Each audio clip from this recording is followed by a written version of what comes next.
नमस्कार दोस्तों, मैं आशीष सेन स्वागत करता हूं आप सभी का मेरे शो सिर्फ एक कोशिश में। तो दोस्तों, आज जो कि हमारा यह फर्स्ट एपिसोड है इस शो का, और आज हम बात करेंगे मॉडर्न एजुकेशन सिस्टम के बारे में। और आज जो हमारे गेस्ट है वह है आशीष सेन जी। आशीष जी, स्वागत है आपका हमारे इस शो सिर्फ एक कोशिश में। तो आशीष जी, आप खुद पेशे से एक शिक्षक हैं और लगभग 8 साल से एक स्कूल में अपनी सेवाएं दे रहे हैं। जीके के साथ साथ आप आर्ट एंड कल्चर के भी सब्जेक्ट लेते हैं। तो आशीष जी, हम आपसे जानना चाहेंगे कि किस तरह आजकल की इस बदलते दौर में हमारा एजुकेशन सिस्टम बदलता जा रहा है, और आपका क्या अनुभव रहा है, आपका क्या एक्सपीरियंस रहा है इस बदलते एजुकेशन सिस्टम के दौर में, आप बताइए हमें।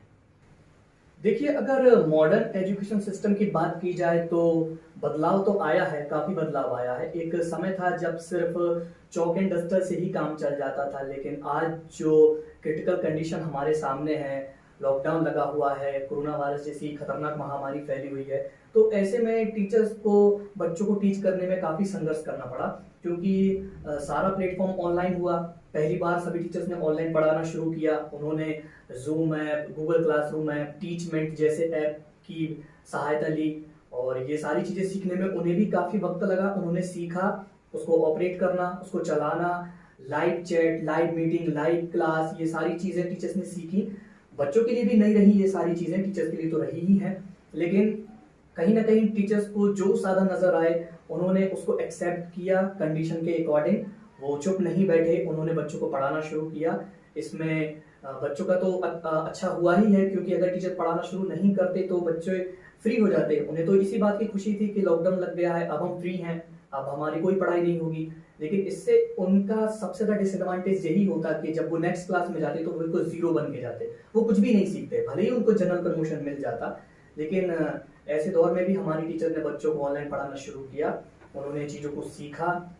बहुत से टीचर कभी ट्राइपॉड नहीं जानते थे क्या होता है, वेबकैम नहीं जानते थे, ऑपरेट करना नहीं जानते थे सॉफ्टवेयर को, उन्होंने सीखा। कई टीचर के पास अच्छे मोबाइल नहीं थे, बच्चों के पास भी नहीं थे, तो पेरेंट्स ने खरीदा, बच्चों के लिए मोबाइल दिया।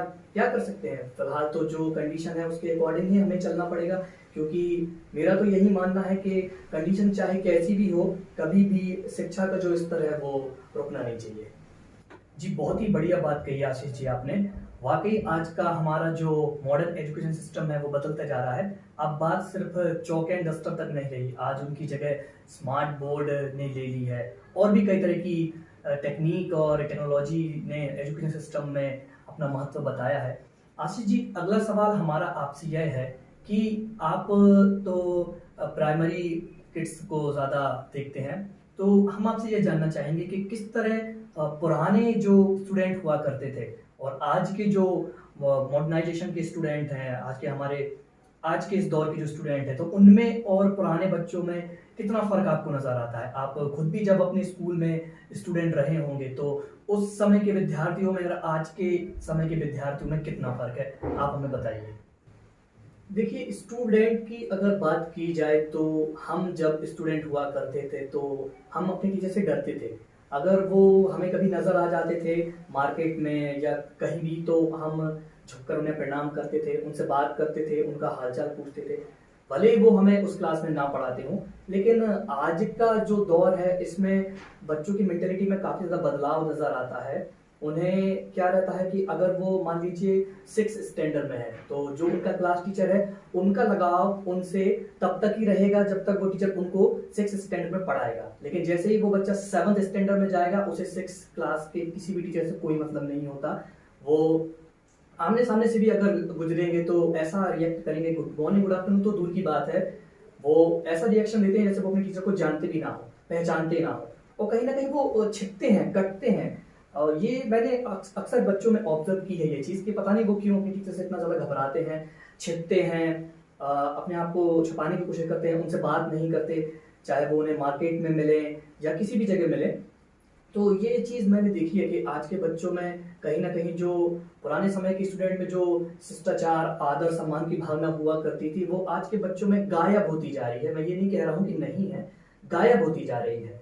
तो हो सकता है कि इसके लिए कहीं ना कहीं उनका जो माहौल है, या जो उनकी मेंटेलिटी है, या कहीं ना कहीं उनके जो मैनर्स हैं उनको अच्छे से नहीं दिए जा रहे हैं। तो मेरा यही मानना है कि टीचर तो बच्चों को अच्छे मैनर्स सिखाता ही है, कहीं ना कहीं पेरेंट्स का भी यह कर्तव्य बनता है कि वह अपने बच्चों को ये बात सिखलाएं, उन्हें बताएं कि जो चीज़ें ज़रूरी हैं वो उन्हें नहीं भूलना चाहिए। अपने गुरु का तो हमेशा ही सम्मान करना चाहिए, क्योंकि एक शिक्षक ही होता है जो बच्चों की लाइफ में परिवर्तन लाता है, उन्हें नया मार्गदर्शन दिखाता है, उनकी ज़िंदगी तक बदल देता है। तो ये मेरा मानना है कि पुराने विद्यार्थियों में और आज के विद्यार्थियों में जो ये शिष्टाचार, सम्मान और आदर की भावना है वो काफ़ी कम होती जा रही है, मेरा ऐसा मानना है।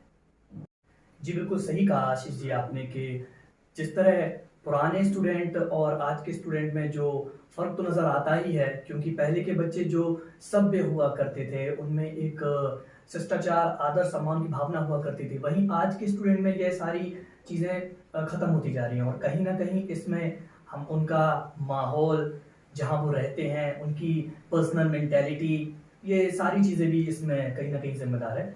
आशीष जी, अगला सवाल हमारा आपसे है कि जो बच्चों का सिलेबस होता है, उनका जो पाठ्यक्रम होता है, उनकी जो बुक्स होती हैं, इसके बारे में आपका क्या ख्याल है? आपको लगता है कि अलग अलग किस्म की बुक्स बच्चों के लिए चलनी चाहिए हर साल, या फिर एक ही तरह का पैटर्न बच्चों के लिए होना चाहिए जो कि आज के हमारे इस दौर में चलता है? तो आपका इस बारे में क्या ख्याल है? देखिए, सिलेबस की अगर बात की जाए तो जो पाठ्यक्रम हमारा आज के समय में स्कूल फॉलो करते हैं, खासतौर पे जो प्राइवेट स्कूल हैं, वो क्या करते हैं, हर साल बच्चों की कुछ ना कुछ बुक्स बदल देते हैं। तो यह जो मेथड है वो मुझे पसंद नहीं आई, क्योंकि मैंने खुद ही लगभग 8 साल बच्चों को पढ़ाया है। तो मैंने यह अपना पर्सनल एक्सपीरियंस देखा है कि कहीं ना कहीं बुक्स बहुत एक्सपेंसिव होती हैं, पेरेंट्स को हर साल खरीदनी पड़ती हैं, मेथड बदल जाती है, सिलेबस बदल जाता है, पैटर्न बदल जाता है। टीचर्स को भी इससे बच्चों को पढ़ाने में दिक्कत तो होती है, लेकिन टीचर तो टीचर हैं, वो तो बच्चों को पढ़ा ही लेंगे, इसमें कोई शक नहीं है। लेकिन सिलेबस नहीं बदलना चाहिए मेरे हिसाब से। बच्चों का जो पाठ्यक्रम है वो सेम ही होना चाहिए, जिससे पेरेंट्स को भी बुक्स परचेस करने में दिक्कत ना हो। जिस तरह अभी हमारी जो नई एजुकेशन पॉलिसी आई है, तो इसमें हमारी गवर्नमेंट ने कहा है कि सभी विद्यालय, चाहे वो प्राइवेट हो या गवर्नमेंट हो, सबको ही सीबीएसई मेथड की बुक्स को ही अपने स्कूल में अप्लाई करना होगा, जो कि बहुत अच्छा है। क्योंकि कहीं ना कहीं सीबीएसई की जो स्टैंडर्ड बुक्स होती हैं वो आगे चलकर बच्चे अपने कॉम्पिटिटिव एग्जाम में भी उसको पढ़ते ही हैं, चाहे वो कोई यूपीएससी एग्जाम की तैयारी करता हो या एमपीपीएससी की। तो सीबीएसई की जो बुक्स रही हैं वो हमेशा से ही सबसे बेस्ट बुक रही हैं। तो मेरा यही मानना है कि इसी पैटर्न की बुक्स सभी विश्वविद्यालयों में चलना चाहिए और हर साल बुक्स को नहीं बदलना चाहिए। तो मेरा यही मानना है कि सिलेबस सारे विद्यालय का सेम ही होना चाहिए।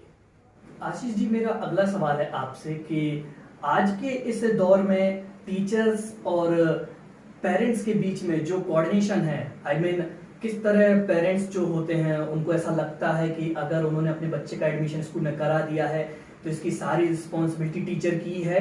अगर वो नहीं पढ़ रहा है, अच्छा नहीं खेल रहा है, अच्छा डेवलपमेंट उसमें नहीं हो रहा है, अच्छे से बात करना नहीं जानता है, अच्छी इंग्लिश नहीं बोल पा रहा है, तो इसके लिए टीचर्स जिम्मेदार हैं। तो आपका क्या ख्याल है इस बारे में, मुझे बताइए।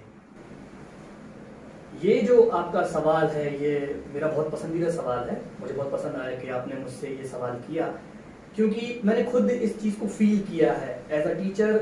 मैंने देखा है कि पेरेंट्स का जो एक ग्रुप होता है जिसमें कुछ एजुकेटेड पेरेंट्स होते हैं और दूसरा ग्रुप है जिसमें थोड़ा मीडियम एजुकेटेड पेरेंट्स होते हैं।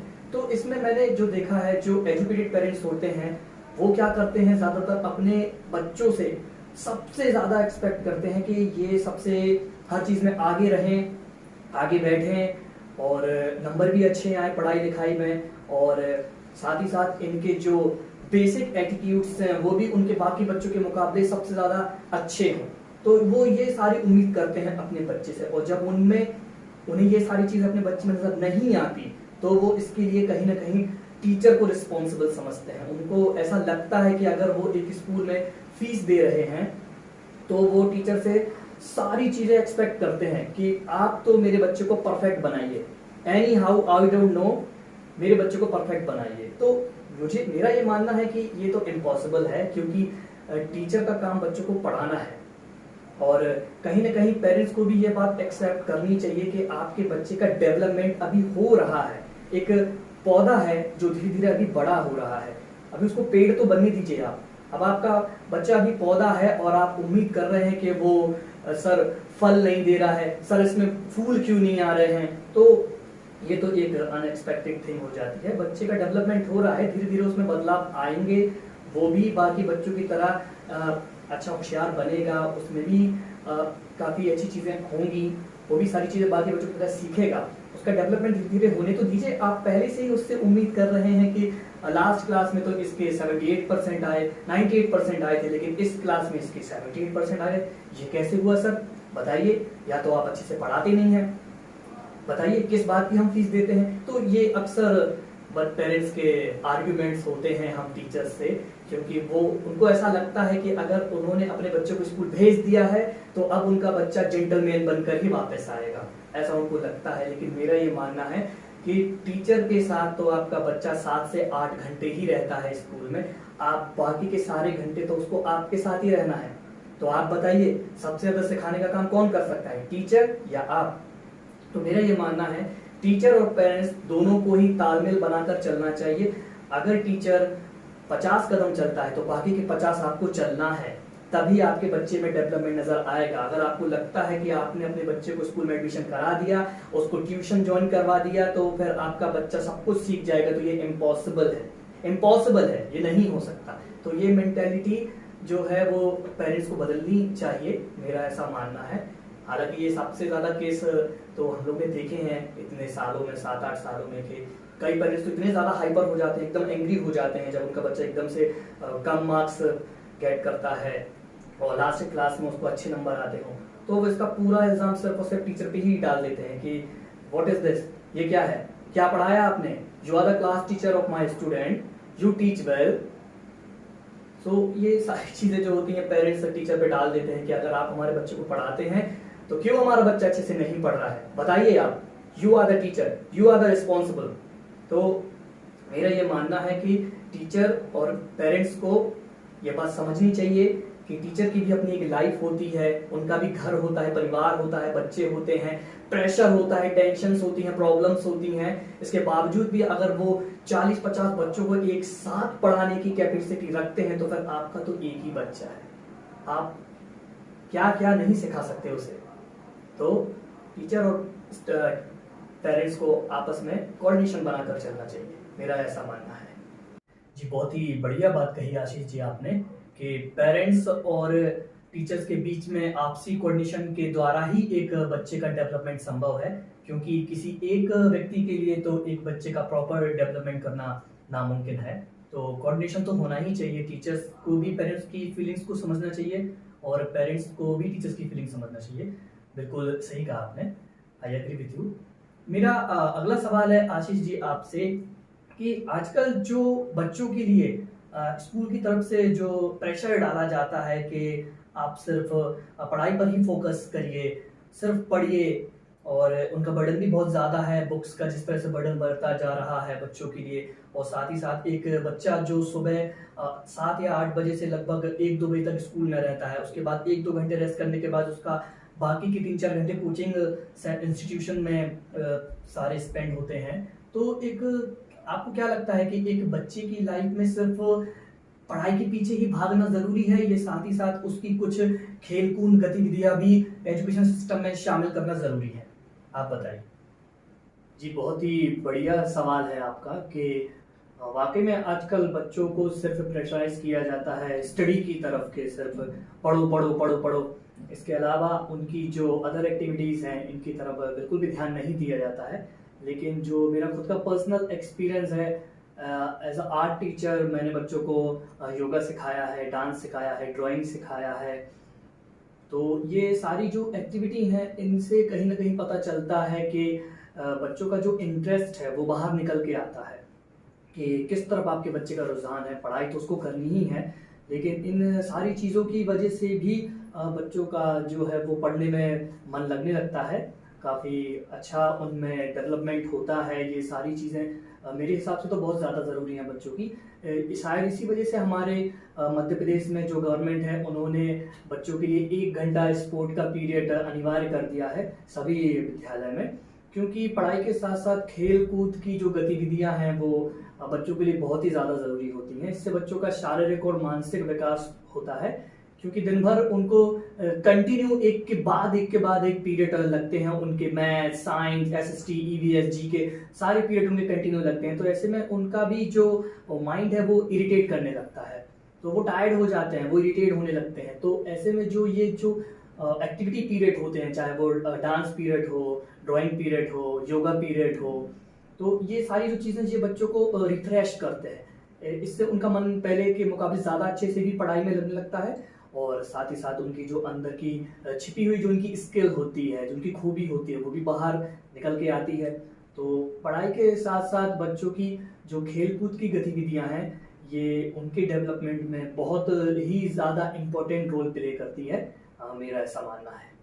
जी बिल्कुल सही कहा आशीष जी आपने कि एक बच्चे की जो एजुकेशनल लाइफ है उसमें पढ़ाई के साथ साथ खेलकूद की गतिविधियों का होना भी बहुत ज़रूरी है, क्योंकि इन सारी करिकुलर एक्टिविटी की वजह से ही बच्चा कहीं ना कहीं अच्छे से पढ़ पाता है, और उसका मन भी लगा रहता है, और उसका फिजिकली तो डेवलपमेंट होता ही है, साथ ही साथ उसका मेंटली भी डेवलपमेंट होता है, बच्चा क्रिएटिव बनता है। जी बिल्कुल सही कहा आपने, मैं आपकी बात से सहमत हूँ। आशीष जी, मेरा आखिरी सवाल है आपसे कि आजकल जो दिन ब दिन एजुकेशन सिस्टम महंगा होता जा रहा है, पढ़ाई बहुत महंगी होती जा रही है, तो इसके बारे में आपका क्या ख्याल है कि आपको क्या लगता है कि एजुकेशन सिस्टम महंगा होना एक सही ऑप्शन है बच्चों के लिए, या फिर बच्चों के लिए इतना ज़्यादा महंगा एजुकेशन सिस्टम मेरे हिसाब से तो फिलहाल ज़रूरी नहीं है। आपको क्या लगता है इस बारे में? बीइंग अ टीचर, आप टीचर हैं, आप ज़्यादा अच्छे से इस बात को बता सकते हैं कि महंगा एजुकेशन सिस्टम बच्चों के लिए सही है या सस्ता एजुकेशन सिस्टम? जी, एजुकेशन सिस्टम के महंगे होने की अगर बात की जाए, तो मेरा मानना यह है कि अगर एजुकेशन सिस्टम महंगा ही है, तो फिर क्यों पेरेंट्स अपने बच्चों को गवर्नमेंट स्कूल में दाखिला नहीं दिलाते? क्योंकि कहीं ना कहीं पेरेंट्स को गवर्नमेंट स्कूल में वो कमियां नज़र आती हैं, जिस वजह से उनका रुझान प्राइवेट स्कूल की तरफ बढ़ता है। भले ही फिर उनसे 25, 30 या 35 हज़ार रुपए साल के वसूल किए जाएं, वो देने को तैयार होते हैं, क्योंकि कहीं ना कहीं पेरेंट्स को ये लगता है कि यहाँ जाकर मेरा बच्चा एक अच्छी एजुकेशन प्राप्त करेगा, अच्छे एजुकेट्स उसमें आएंगे, अच्छे मैनर्स आएंगे, उसका डेवलपमेंट अच्छा होगा। तो कहीं ना कहीं ये सारी चीज़ें जो हैं गवर्नमेंट को अपनी एजुकेशन पॉलिसी में बदलाव करने चाहिए। अगर आपको लगता है कि लोगों को भी लगता है कि एजुकेशन सिस्टम महंगा है, तो मेरा ये मानना है, मैं फेवर में नहीं हूँ इस बात के, मैं बस इस बात का ही जो सही तर्क है उसकी तरफ बात करने की कोशिश कर रहा हूँ। अगर ऐसा होता तो आप बताइए, सरकारी स्कूलों में कोई कमी नहीं है? आजकल तो उन्हें मुफ्त शिक्षा, मुफ्त ड्रेस, मुफ्त खाना, मुफ्त किताबें और भी कई सुविधाएं, छात्रवृत्ति, स्कॉलरशिप, और तो और अगर आपका बच्चा खेल कूद की गतिविधियों में अच्छा है तो उसको इंटरनेशनल या नेशनल लेवल पर तक ले जाने का जिम्मा गवर्नमेंट स्कूल ने अपने स्पोर्ट टीचर के ऊपर रखा हुआ है। तो काफी सारी सुविधाएं अगर प्राइवेट स्कूल के मुकाबले सरकारी स्कूल में देखी जाए तो गवर्नमेंट सेक्टर में ज्यादा फैसिलिटी मिलती है बच्चों को। लेकिन फिर क्यों पेरेंट्स अपने बच्चों को गवर्नमेंट सेक्टर में ना डाल के प्राइवेट सेक्टर में डालना चुनता है? वो कहीं ना कहीं इसीलिए क्योंकि उनको वो कमियां नजर आती हैं गवर्नमेंट स्कूल में। और मैंने खुद भी देखा है, ये फील किया है कि गवर्नमेंट स्कूल के जो टीचर्स होते हैं, सैलरी तो उन्हें अच्छी मिलती है, इसमें कोई शक की बात नहीं है। तो कहीं ना कहीं उनको अपना जो पढ़ाने का जो तरीका है वो भी बदलना चाहिए, समय के हिसाब से बच्चों को पढ़ाना चाहिए, अपने आप को भी डेवलप करना चाहिए। क्योंकि आज के समय में तो एक टीचर सिर्फ एक सब्जेक्ट तक सीमित नहीं रहा, आज उस टीचर्स की ज़्यादा वैल्यू है स्कूल में जो मेरे हिसाब से मल्टी टैलेंटेड है, जो कहना चाहिए तो डांस, ड्राइंग, योगा, म्यूजिक पढ़ाना तो है ही, इन सारी गतिविधियों में भी आगे रहे, तो ऐसे टीचर्स की ज़्यादा आई मीन वैल्यू होती है स्कूल में।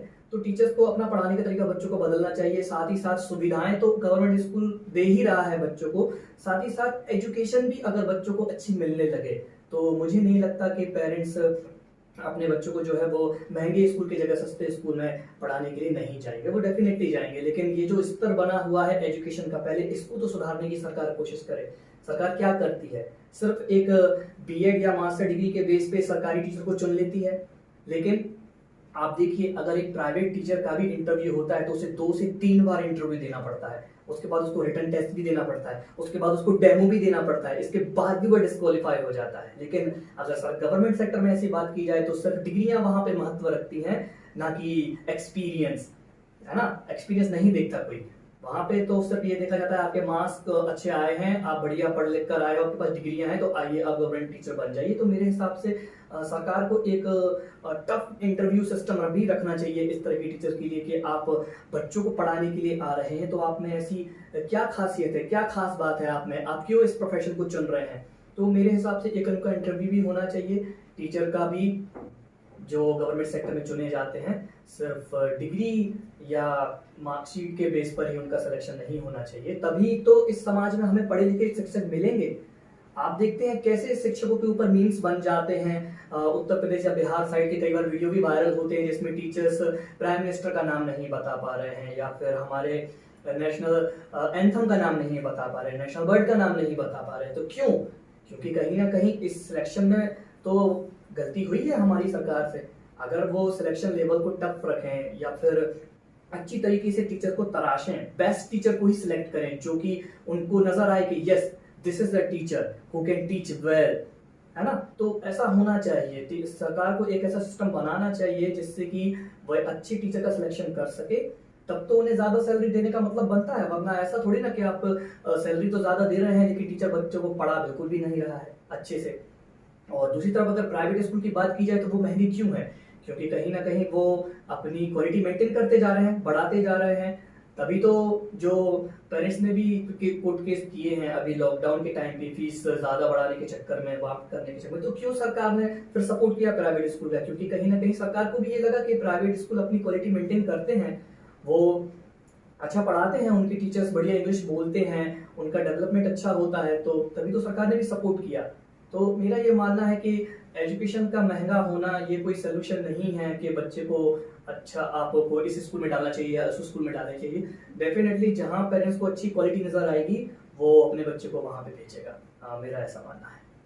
जी, बहुत ही बड़ी बात कही आपने आशीष जी कि गवर्नमेंट को अपनी एजुकेशन पॉलिसी में बदलाव करना चाहिए, तभी हम यह गर्व से कह सकते हैं कि हमारा जो समाज है वो एक अच्छी शिक्षा नीति की तरफ बढ़ रहा है। जी, बहुत ही बढ़िया बात कही आपने आशीष जी। हमें खुशी है कि आप हमारे शो पर आए और आपकी बातों से हम सभी काफ़ी प्रभावित हुए, क्योंकि कहीं ना कहीं आप खुद भी शिक्षक हैं, तो यह इन सारे सवालों के जवाब अच्छे से दे पाते किसी और व्यक्ति की जगह। तो बहुत बहुत शुक्रिया आपका हमारे शो में आने के लिए। जी, शुक्रिया अदा तो मुझे आपका करना चाहिए कि आपने अपने शो में खुद के ही सवालों के जवाब के लिए खुद को चुना, क्योंकि मेरा ऐसा मानना है कि आपके जो सवाल थे, इसके जो जवाब थे, उनके सबसे बेस्ट जवाब आपसे ज़्यादा कोई नहीं दे सकता था। तो शुक्रिया तो मुझे आपका करना चाहिए जो आपने मुझे इस शो में बुलाया। Thank you so much.